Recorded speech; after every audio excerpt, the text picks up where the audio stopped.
If you grew up out west, you already know this place.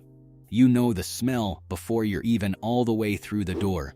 The warm pizza, the old silent movie flickering on the wall, the banjo going somewhere in the corner, and your family's number getting called out across the room. That was Straw Hat Pizza. And for a while there, it was everywhere. At its peak in the late 1970s, there were around 450 of them running from Southern California, all the way up into Oregon and Washington. In its home state, it was the one. Friday night, payday, somebody's birthday, you went to Straw Hat. And today, if you go looking, there are only about 24 left, all of them hiding in a single state. So how does a chain that big and that loved, the one that actually owned the West Coast, almost completely disappear? While the companies it used to beat went on to take over the whole world? That's the question. And the answer isn't a bankruptcy, or a scandal, or a fire. It's a single handshake in a boardroom that not one person in any of those dining rooms ever got to see. Here's how it happened. It starts, like a lot of these stories do, with two guys who didn't even come up with the idea themselves. The year is 1959. In San Leandro, California, a little industrial town on the east side of the bay, two men named Charlie Olson and Bill Henderlong decide they're going to open a pizza place. What they build over the next 20 years becomes the biggest pizza chain on the entire West Coast, and what happens to it after that is the part nobody saw coming. Neither one of them is a stranger to pizza, by the way. They'd both been working for a pizza outfit down in the Central Valley called Me and Ed's, and Me and Ed's had a look. The guys behind the counter wore flat straw boater hats, the old-timey kind you'd see on a barbershop quartet, so when Charlie and Bill went out on their own, they took the hat with them. That was the whole brand. A straw hat, right there on the sign, so you'd know exactly what you were walking into before you even parked the car. The first one opened its doors in 1960, just off Washington Avenue in San Leandro. And from day one, these two understood something a lot of restaurant people never figure out. The family doesn't pick where to eat. The kid in the back seat picks. So they built the whole place around that kid. Right by the front door, they put a coin-operated horse. And it was free. They named it the Charlie Horse, after Charlie himself, which is either a great pun or a terrible one, depending on your mood. Point is, you're 6 years old, you walk in, and there's a horse you get to ride for nothing. You are absolutely coming back, and you're dragging your parents with you. And once they had you through the door, the room did the rest. If you grew up in California, I honestly don't need to describe any of this to you, because it's already playing in your head. But let me set it for the folks who didn't. You walk in, and it's dim, and warm, and a little loud. There's red carpet on the floor, and that flocked, velvety wallpaper on the walls, the kind that felt fancy and slightly haunted at the same time. Up on a screen, an old silent movie is flickering. Charlie Chaplin or Buster Keaton. No sound, just the flicker. Some nights there's a live band down in the corner, a couple of guys going at it on banjos. And over against the wall, the arcade games are lit up and beeping, and if you were a certain age, you were feeding quarters into Defender the second your parents sat down. You ordered up at the counter, they handed you a number, and then you waited for that number to get called out across the whole room. And every kid in California knows the exact heartbreak of finally getting a good run going on the machine, and right at that moment, hearing your family's number called for the pizza. Brutal. There was a salad bar, there was ice-cold beer for the grown-ups, and there was the hot hat, which was basically Straw Hat's own invention, a pile of meat and cheese wrapped up inside their pizza dough and baked until it was gold. People still talk about the hot hat. They had a slogan for all of it, people pleasin' pizza. And that's exactly what it was. This wasn't just dinner. This was the birthday party. This was the whole Friday night. This was where the team went after the game. win or lose. And if it was your birthday, well, this was the spot. Your mom would call ahead, and somehow the whole staff knew, and when your number finally got called, it felt like the entire room was in on it. You were 7 years old, and for one night, you were the most important person in the state of California. A lot of people out there still have a slightly blurry photo from a day exactly like that. You'd think a place people loved this much would be impossible to kill. Stick with me, because it wasn't. And the first crack was already there, on opening day, sitting in plain sight where nobody thought to look. So hold on to this next part, because it runs underneath the entire story. The pizza at Straw Hat was good, but the pizza was never really the point. Anybody can make a pizza. There's no secret recipe, no locked-up formula, no 11 herbs and spices. It's flour and sauce and cheese, and 100 other places on the same street could turn one out just fine. What Straw Hat actually had, the thing you couldn't get anywhere else, wasn't on the menu at all. It was the room. The horse, the movies, the banjo, the number getting called, that whole warm Friday night feeling of the place. That was what people were really buying. And here's the catch that nobody in 1960 is thinking about. A room like that is expensive. The horse, the arcade, the big dining floor, the staff, the projector, all of it costs money to run, every single night. The one thing that made Straw Hat special was also the single most expensive thing about it. Circle that. It matters later, more than anything else in this whole story. For about 10 years it worked beautifully. By 1968, Charlie and Bill had grown Straw Hat to 20 stores across Northern California, and they had bigger dreams than that. One longtime Straw Hat man, Craig Davies, who came aboard that very year, put it plainly. These two, he said, were the first ones out of the box with the idea of a really big chain. They were talking about covering the whole state, maybe the whole country. But growing that fast takes money. More money than two pizza guys have lying around. So they did what founders do, when the dream gets bigger than the bank account. And it quietly changed what Straw Hat was, forever. In the summer of 1969, they sold. The buyer was a company called Saga Corporation, a big food service outfit out of Menlo Park that ran cafeterias and steakhouses and a whole portfolio of restaurants. Saga had money and reach, and they had a plan. They'd also just bought a Southern California pizza chain called Pizza Palace, and they folded the two together, north and south, into one company under the Straw Hat. And just like that, Straw Hat covered California top to bottom. Here's what I want you to notice about that year, though, 1969, is the moment Straw Hat stopped belonging to the two men who loved it and started belonging to whoever happened to own Saga. There's nothing sinister about it. It's just business, the most normal thing in the world. Founders sell, corporations buy, everybody shakes hands and cashes the check. But it's the first quiet turn in the story. Because from this point on, Straw Hat is an asset, a line on a balance sheet. And balance sheets get bought and sold by people who never once rode the Charlie horse. Nobody in that room in 1969 could hear it. But that is the clock starting. Under Saga, Straw Hat didn't just keep going. It took off. Through the 1970s, the stores multiplied. They shortened the name from Straw Hat Pizza Palace back to just Straw Hat Pizza in 1972, and around the same time they did something that felt small and turned out to be huge. They put video games in the parlors, early, before it was everywhere. In 1975, they added the salad bar. In 1977, the hot hat showed up on the menu. Every few years, one more reason to come in. And the stores kept spreading, up into Oregon, into Washington, into Nevada.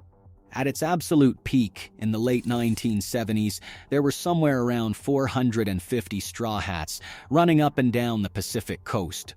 By its own count, the company was the single largest pizza chain on the entire West Coast, bigger than anybody. Bigger than the national guys, out here.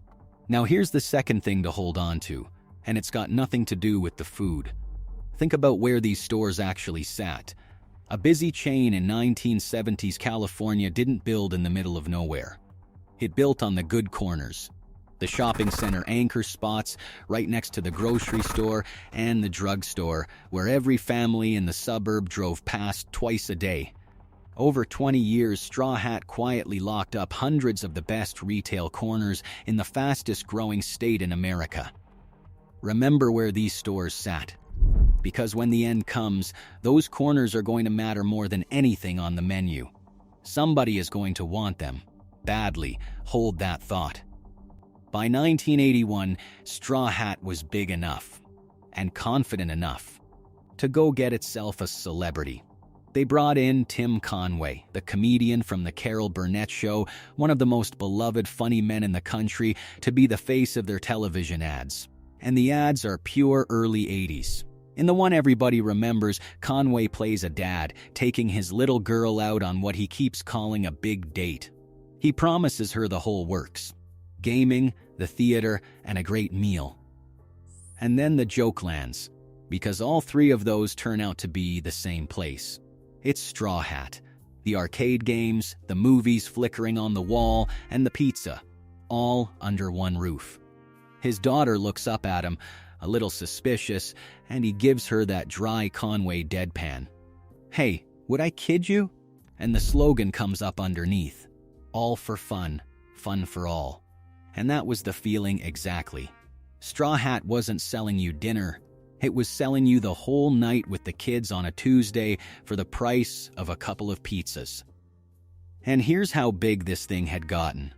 Big enough that Frank Zappa, of all people, dropped Straw Hat in a song back in 1981. Now Zappa being Zappa, it was not a love letter. He ribbed the place for piling on artificial ingredients that never belonged on a pizza. But that's the whole point. You don't get name-checked by a rock legend even as a punchline unless you are absolutely everywhere. And in California, Straw Hat was everywhere. This is the top of the mountain. Right here. And it's worth remembering who Straw Hat was up against out here, because the West Coast in those days was its own little pizza world. There was Shakey's up in Sacramento, the granddaddy of the whole player piano pizza parlor idea. There was Round Table, which, funny enough, started the exact same year as Straw Hat, 1959, just down the road in Menlo Park, built by a Navy veteran who borrowed $2,500 against his own parents' furniture to open the first one. And way off in the distance, out in Kansas, there was a fast-growing national chain called Pizza Hut that, out here on the coast, barely anyone thought about. Keep that name in the back of your mind. It comes back later, and it doesn't come back as a friend. Straw Hat was beating all of them in California. In 1980, on its home turf, it was the king. And if you're enjoying this trip back so far, do me one quick favor and tap that subscribe button. This channel digs up one of these forgotten names every single week, the places you grew up with and never really got to say goodbye to, and I'd hate for you to miss the next one. That's it. Back to the story. Because standing right up here at the top, in 1980, everything looks perfect.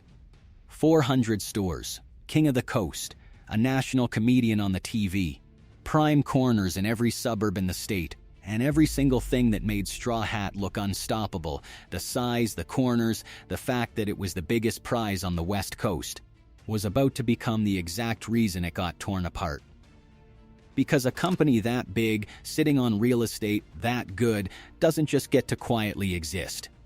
Sooner or later, somebody bigger comes to buy it. And what they buy it for might have nothing to do with pizza at all. The somebody bigger showed up in 1986. And it came from a direction almost nobody in the pizza business was watching. It was a hotel giant. In the summer of that year, the Marriott Corporation, the hotels and food service empire, agreed to buy Saga, the whole company, for $501.7 million. $500 million. And when you buy a company that size, you're not usually buying it for one thing, you're buying the whole grab bag. Marriott wanted Saga's giant institutional business, the contracts feeding schools and hospitals and company cafeterias, and it wanted Saga's family restaurant chains. What Marriott did not particularly want, it turned out, was a bunch of 1970s pizza parlors with horse rides in the lobby. And Marriott said as much, more or less. They were focused on their family restaurants and their coffee shops and their fast food, on the brands they actually wanted to grow. The straw hats they'd just inherited were, in corporate terms, extra, something to figure out what to do with. And so we get to the deal. The single decision this whole story has been walking toward. In 1987, Marriott took the company-owned straw hat restaurants and sold them off. And the buyer, of all the buyers on earth, was Pizza Hut. Sit with that for a second, because it's the whole thing. Pizza Hut was the big national chain that, for years, had never been able to get a real grip on the West Coast. Because Straw Hat and the other California parlors were already sitting on all the best corners. So Pizza Hut didn't have to fight its way in anymore. It just bought its way in. It picked up hundreds of its rivals' locations in one move, and then it started converting them. The straw hat came down off the sign. A Pizza Hut sign went up in its place. Same corner, same building, same parking lot where you rode the horse as a kid. Different restaurant. For a whole generation of California kids, the place where they'd had 100 Friday nights just became something else almost overnight. The booths were the same. The corner was the same. But the straw hat was gone off the roof. And it wasn't coming back. And there it is. Remember the corners. That is what Pizza Hut was actually after. 20 years of the best retail corners in California, bought in a single move and cleared of the chain that spent 2 decades collecting them. The pizza and the horse ride were just what they scraped off the sign on the way in. That was supposed to be the end. Quietly on paper in a boardroom, California's original pizza chain gets folded up and painted over by the national giant it used to beat. Except that's not what happened. Because somebody forgot to ask the franchise owners. See, not every straw hat was owned by the corporation. A big chunk of them belonged to individual franchisees, local operators, the guy who owned the one in your town and knew your order before you got to the counter. And when Marriott and Pizza Hut came around and told them to convert their stores, to tear down the straw hat and put up the Pizza Hut sign, somewhere between 80 and 100 of those owners looked at the deal and said no. They didn't want to be Pizza Hut. They'd signed up for Straw Hat. It was a different place, with a different feeling, and it was theirs. So they did something almost nobody in the restaurant business has ever done. They fought back. Together, one of them was a man named Randy Wise who owned a single Straw Hat up in Santa Maria. Not a chain, not an empire. One store in one town, the kind of place where the owner is probably there most nights himself. Years later, he told the story plain and simple. Most of the franchisees, he said, didn't want any part of Pizza Hut because it wasn't anything like Straw Hat. So they found a lawyer who specialized in cooperative law. They took Marriott and Pizza Hut on in a legal fight, and when the dust finally settled, they had held on to the rights to the whole thing. The name, the trademarks, the recipes, the hot hat, and they folded themselves into a single company, a cooperative owned by the store operators themselves. So while the corporate straw hats were turning into Pizza Huts up and down the coast, this stubborn little band of owners kept the real Straw Hat alive on their own as basically the only restaurant chain in America run as a cooperative by its own operators. And here's a small, quiet piece of justice in all of this. Nearly every one of those straw hats that got converted into a Pizza Hut back in 1987, gone now anyway, closed years ago. The real estate grab worked for a while, and then it stopped working, and those corners moved on to the next tenant. But the franchisee straw hat, the little cooperative, it hung on. Now, I'd love to tell you it hung on, and then came roaring back. It didn't. What came next was the slow part, the quiet part, and it's the part that happened to almost every place like this. The cooperative was a wonderful thing for the owners. Their fees were tiny, under 2%, back when the going rate in franchising was more like 8%. But that same niceness meant there was barely any money coming into the center, barely any budget for advertising, and no real machine pushing the brand to grow. As Wise himself put it, the cooperative had no hammer to hold over anybody, and so, mostly, it just slowly shrank.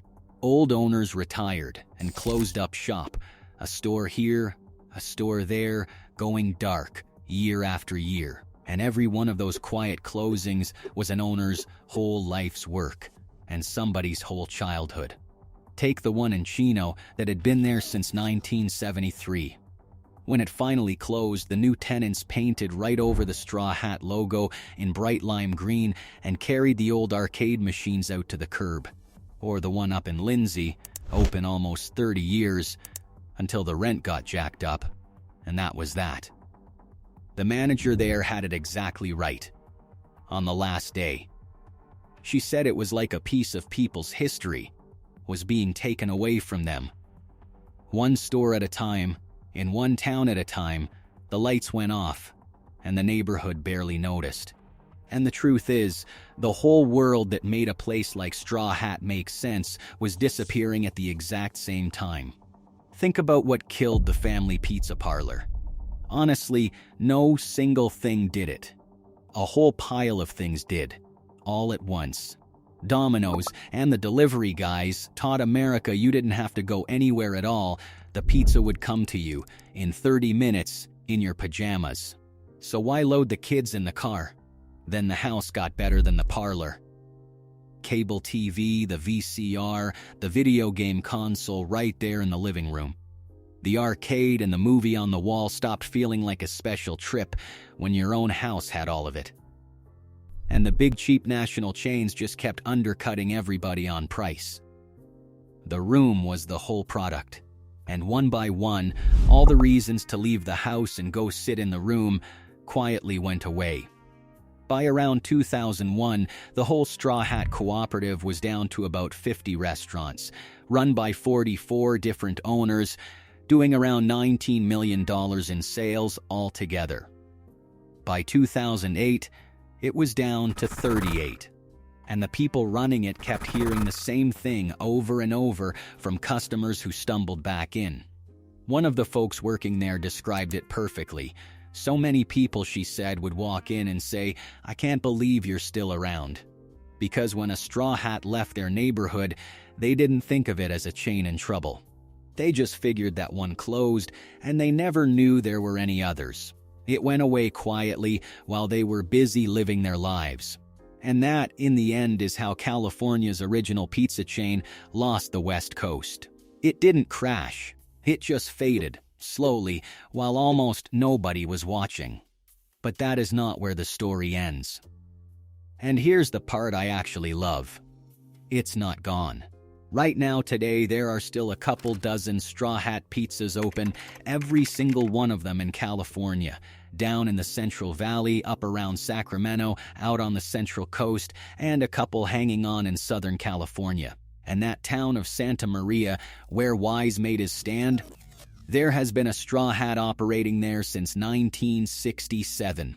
Same salad bar, same hot hat, the straw hat still on the wall. They call it genuine California pizza now. And that's about right, because that's exactly what it always was. So who killed Straw Hat? Honestly, nobody did. There's no real villain here. A hotel company bought a food company and didn't have much use for the pizza part. A national chain wanted the corners and took them. And the whole country slowly decided it would rather get delivery and stay home. Everybody just took a little piece for perfectly ordinary reasons until there was almost nothing left. Almost, and the only reason there's anything left at all is that a few dozen people who owned these little stores loved them too much to paint over the sign. Which brings us right back around to where we started. That warm, dim room. The straw hat over the door. The little horse by the entrance that you rode for free. The silent movie flickering on the wall while you waited for your number to get called on a Friday night, with your whole family climbing over the booth. Up and down the West Coast, most of that is a memory now. But in a couple dozen towns in California, it's still dinner tonight. So, I want to hear from the people who were actually there. If you ever walked into a straw hat, tell me down in the comments, which one was yours? What town, what year, who'd you go with? Did you ride the Charlie horse? And be honest with me, was that hot hat as good as I think it was, or is my memory just being kind? I want the comments full of these, because somebody down there remembers the exact same flickering movie, and the exact same number getting called that you do.